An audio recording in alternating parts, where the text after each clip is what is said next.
I am here on Giant Steps with Jelly Cleaver, the guitarist, composer, and band leader of the South London disco jazz ensemble All Day Breakfast Cafe, who released their brilliant debut EP, Builder's Brew, late last year. So, hello, Jelly. Thank you very much for coming on the show. Thanks very much for having me. To kick off the interview, then, I've got to begin by first asking where the name All Day Breakfast Cafe came from. Oh dear. So we've known each other for quite a long time, and when you just have your mates, you just get a bit silly, right? And we were coming back from another rehearsal with like a different project, and we just got fixated on the idea of how funny it would be if we did like a photo shoot in a cafe and we were all like eating breakfast and stuff. And then I'm like the one who always takes jokes too far. And so I was like, guys, we need to form this band. It's going to be called All Day Breakfast Cafe. We're going to do a photo shoot in a cafe. So actually, like the idea of the photo shoot was what launched the band. But yeah, that's the origin story. Well, definitely sort of living up to your name. I've seen on Instagram that you've handed out at various gigs. You've provided tea bags and churros and Mhm. even pancakes at your EP launch show. Is this going to be a continual occurrence at your gigs? Oh yeah, yeah. No, it's it kind of just makes the gig a bit more fun, to have a quick like little egg and spoon race or something. Do you have a favorite breakfast food? Oh, you know what? Maybe waffles or pancakes, Mm, just something which is really just like pudding, but you can yeah. have it in the morning. Yeah, I think it's got to be pancakes for me always. Mhm. But sort of to talk a bit about All Day Breakfast Cafe, then you're being an all-female jazz ensemble. Your band sort of consists of a number of talented musicians who, alongside other female artists in the London jazz community and beyond, sort of Nubia Garcia, Emma Jean Thackeray, those in Neria and Kokoroko, are all sort of at the forefront of the scene. Is this Mm. something you are proud of in the modern jazz scene? Oh well, 100%. I mean, it's like, oof. I mean, some of us who haven't come from London know the dark days where we would go to a jam, we'd be the only woman in Mm, sight, and we were very young, and it was very horrible, basically. Um, and yeah, I think the little jazz bubble we're in now, where there are so many women just actually at the forefront, it is it just feels right because obviously it's natural, but also it's very refreshing because it hasn't been the historic norm. um, so yeah, yeah, it's just brilliant that we're about at this time, I think, and it means that there are slightly less barriers because those women have broken them down. To be honest, yeah. definitely. Well, to go into a little bit more detail on your EP Builders Brew now, it begins with the brilliant track Old School Struggling, sort of about the modern hustling lifestyle a lot of young people are accustomed to these days. But could you tell us a little bit more about the themes of this track? Oh God, yeah. I mean, so most of us, yeah, all the bands are like in our 20s. We're all like paying rent in London, which is no joke. And unless you have a job in like banking or like I don't know, work for Google or something proper. We're all like musicians. Some of us are full time, some of us are part time. Alongside day jobs, and you wake up, you practice, go to your job, have rehearsal. Go to bed really late, do it again, and then you're working all through your weekend because you've got gigs or you're doing admin, and then you like squeeze in even more work in between all the hours you don't have, and it's really difficult. And we like the only thing that kind of keeps us going is like camaraderie, to be honest. So it's just the kind of song which like speaks truth to that. Nice, definitely. Well, another great track on the EP is the brilliantly titled "What If Nile Rodgers and Fela Kuti Were Friends." The king of disco and Afrobeat, respectively. It certainly Mhm. inhabits the spirit of both of them, and it has now been remixed by Jess Camilleri, who also produced and mixed the EP. You've described her as the queen of the studio. How is it Yeah. working with her, and sort of what do you love about this new remix she has done? Oh my God. I mean, what can I say about Jess? So I've known her for a few years and she's worked on all my projects because I'm like, well, when you find the one, I'll just be like, you know what, it just needs a bit more sparkle, and she'll be like, one back, and then she'll just like put some plugins on it. I'm like, yes, thank you. So like, you know, we work so well together. And she's been so involved in making the EP, because, you know, we were doing it over lockdown. And we just got a bit obsessive with like listening to like Quincy Jones and all these old tracks, and be like, so how is the hi-hat sounding here? I think it needs a bit more high frequency, so if we just do this and add a little shaker, and like, you know, and we had like 20 guitar tracks or something, you know, it was just stupid. We were just being stupid together. But yeah, she is very, very pro at the studio life. You know, she does sessions for like people like Georgia Smith and Mahali. Like, she's like a pro, you know. And you know, she just casually sometimes flexes and is like, oh yeah, I'm like grade a million at piano as well, and I'm learning bass, I'm learning Arabic, and let me just try producing a remix, which I've never done before. And this is her first, I can't stress this enough, this is the first remix she's ever put out. Oh And wow. it banged so hard. I'm like, what are you made of, Jess? This is stupid right now. Too talented. So yeah, I'm very proud of her. Nice. I like the fact that if you ever need some sparkle, you go to her. I like that. Yeah. You mentioned there she sort of works with you on your other projects as well, and one of those is the Forever Presence, which you released Yeah. your debut EP for last November. Sort of how does your approach to writing and recording for this differ to that of All Day Breakfast Cafe? Oh god, yeah, it's like totally different spectrums, really. Which is nice. It's good to have. I kind of thrive off that variety in my life. But you like, you know, with All Day Breakfast, like I write the tunes and I just want them to get people dancing. Like that's in my head. I'm like, you know, what will hit hard, what will like be funky and fun to play and stuff. And like with Forever Presence, I'm just trying to, you know, express the deepest, darkest emotions of my soul, which is very different approach. And like also with that band, it's very like, oh god, I mean, we're meant to be recording in a week, and we haven't played a couple of the tunes together ever. Oh wow. So it's one of those ones where it's like we just get in a room and make sounds, and the sounds are the sounds which are meant to be, and you kind of just accept that in kind of like a philosophical sense.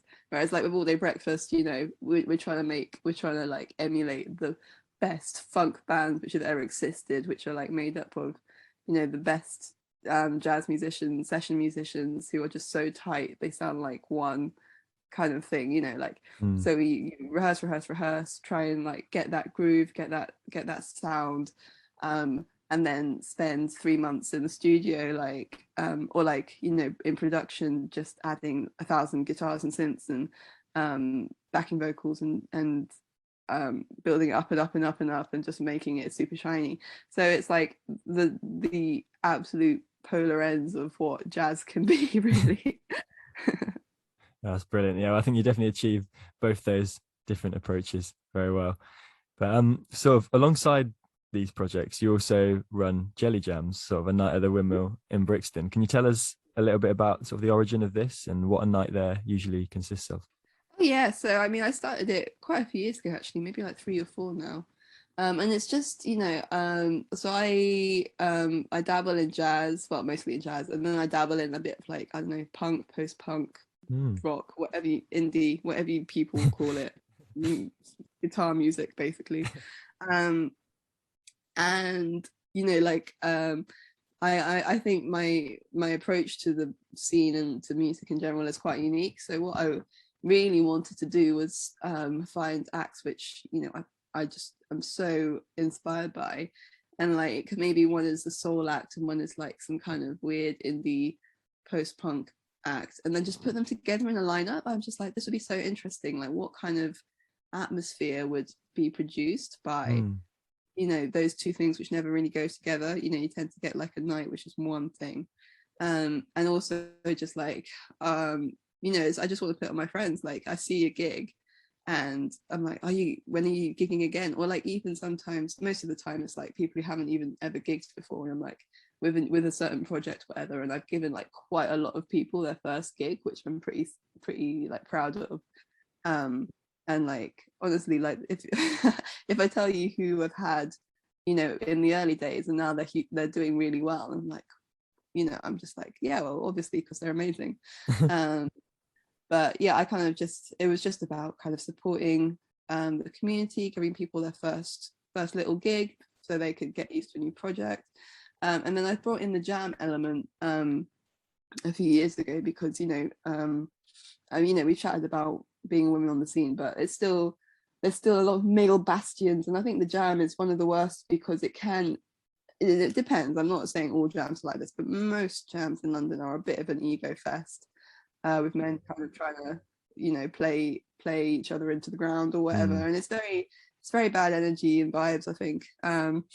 And especially if you are not that confident, you know, with your instrument or just in general, or you've never got up on stage before, and you don't have like this God-given idea that you are the one or whatever. You just, you know, especially people make more like poets or like people who it's for their first instrument, you know, there's just a lot of reasons why you might not want to get up on stage and like battle to be heard. And I just wanted to create a little jam, whereas it's normally the people who've performed are the house band, and then people can feel like they can come up and contribute to the noise making in a very non-judgmental way. And that's kind of that's my intentions each time, is to just make a really judgment-free creative space with whoever's in the room at the time. So that's kind of what Jelly's Jams is. No, so it sounds a very nice atmosphere of different worlds colliding. Yeah. But sort of, you mentioned there a little bit about how sort of you dabble in guitar music and sort of these other genres, and sort of to go back in time a bit, then how was it that you actually sort of first picked up the guitar and sort of entered into the world of music? Oh dear. Yeah. It's one of those like boring ones where I just picked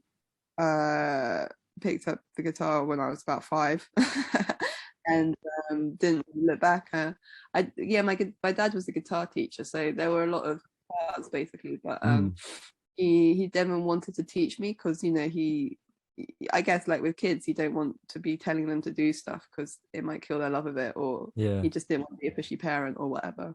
But it was true because I just really liked twanging it and making noises and writing songs, and it just was very like it's just what I did, like twanged the guitar, played some Bach, whatever.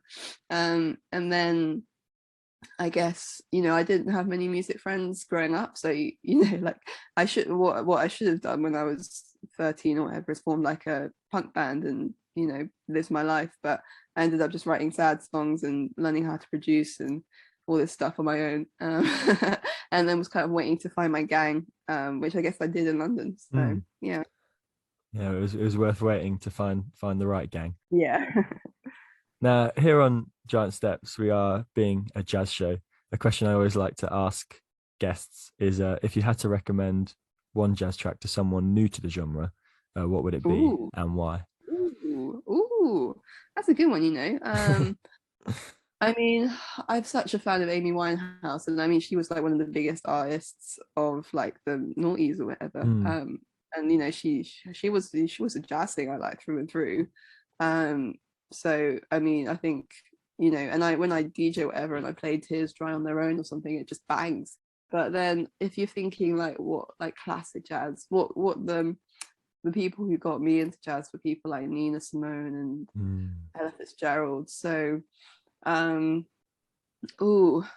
yeah, I might choose something by Ella, you know, like I just think you can't really go wrong with Ella. Definitely. What's the good one? You know, there's so many good ones. Maybe like, yeah, let's just go Summertime, Ella and Louis. That's just a banger. Like, I don't know how you could dislike that. Definitely a classic, a true classic. Yeah. We'll play that a little bit later on in the show as well. But finally, then, what is next in the world of All Day Breakfast Cafe this year? Oh, we've got big plans. All depends how much money we get. But yeah, we are chatting to quite a few festivals at the moment, so I'm hoping we're going to have like a really busy summer. Nice. Hopefully being all over the place, which would be great. You know, we've got this remix out, and then we've got some more remixes coming, which people should definitely look out for. And you know, we have approaching an hour and a half set, so hopefully we'll get to record a little bit more of it at some point, and that'd be really great. Nice. Well, I look forward to all of that, and hopefully be able to catch you live at one of those festivals in the summer as well. But thank you very much for coming on the show and talking to me. All good. For everyone out there, both All Day Breakfast Cafe's EP, Builder's Brew, and Jelly Cleaver's EP, The Forever Presence, are available now. Go check them out. Great listens. But for now, here is the wonderful Jess Camilleri remix of What If Nile Rodgers and Fela Kuti were friends.